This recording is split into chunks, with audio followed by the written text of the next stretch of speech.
এটাও সুদ। কি বলবেন?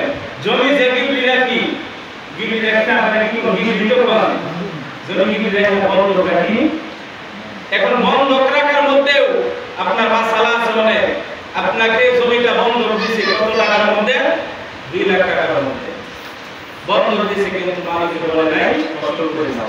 এখান থেকে যে আপনি উৎপাদন করতেছেন, উৎপাদন করতেছেন, ধান আনতেছেন, এটা আপনি সুদ করে দেবেন। কিন্তু আমরা মনে করি না। ব্যাংকে টাকা রাখতেছেন, প্রতি বছরে আপনার একটা আইনাতে বাচ্চা আইতাছে, প্রতি বছরে একটা ইনভেস্ট আসতেছে এখান থেকে। এই ইনভেস্টটা আপনার জন্য সুদ। আর এই সুদ খেয়ে গিয়ে আপনি সুন্দর করে গরমকে আলাপ করতেছেন, আমি সুদ লাগাই না, আমি টাকা কাউকে সুদে দেই না, সুদে আনিও না, ব্যাংকে টাকা রেখে দিয়েছি। ব্যাংকে যে প্রতি বছরে ইনভেস্ট আসতেছে, এই টাকাটা আপনি কি করতেছেন? এই টাকাটা আপনি কি করতেছেন? কিভাবে আপনি আমার নামাজ পড়ব বলি, কিভাবে আপনি আমার দোয়া করব বলি, কিভাবে আল্লাহ আমাকে পছন্দ করবে, কিভাবে আল্লাহ আমাকে ভালোবাসবে, কিভাবে আমি আল্লাহর প্রিয় বান্দা হব? বান্দা হওয়ার তো লক্ষণ আমি দেখি না। এই জন্য সর্ব অবস্থায় আপনার সব কিছু ত্যাগ করে, সব কিছু ত্যাগ করে নামাজ আদায় করেন। নামাজ আল্লাহর কাছে প্রিয়, নামাজ আল্লাহর কাছে কবুল। এই জন্য সবসময় আমরা মনে রাখবো, কষ্ট নেবেন না। কথাগুলো কিন্তু বর্তমান সমাজের মধ্যে এগুলা প্রচলিত, অহরহ প্রচলিত।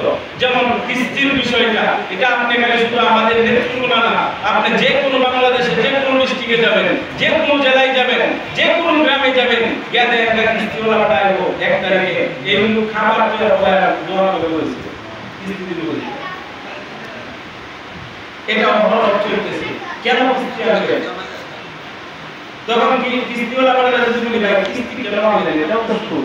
তখন বলবি কিভাবে উত্তর দেবে? সুতরাং আপনি কি আমার 50,000 টাকা হাওলা দিবেন? কেউ তো হাওলা দেয় না। তোমার 50,000 টাকা দিয়ে কি প্রয়োজন?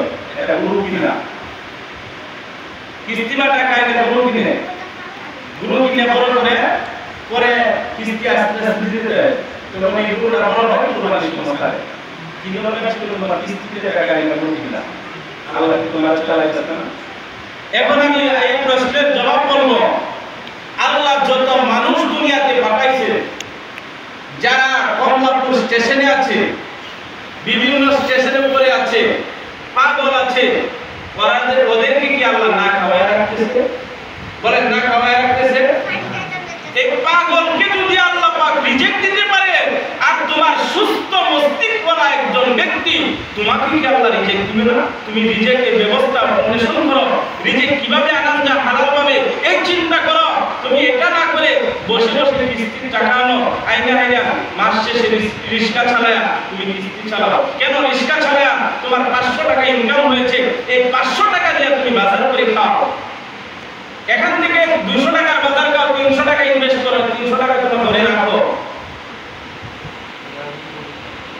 এই জন্য সর্বহালতে আপনি চিন্তা করবেন যে আপনি আমাদের যে ইবাদতগুলো কেন করব না। 1 নাম্বার শর্ত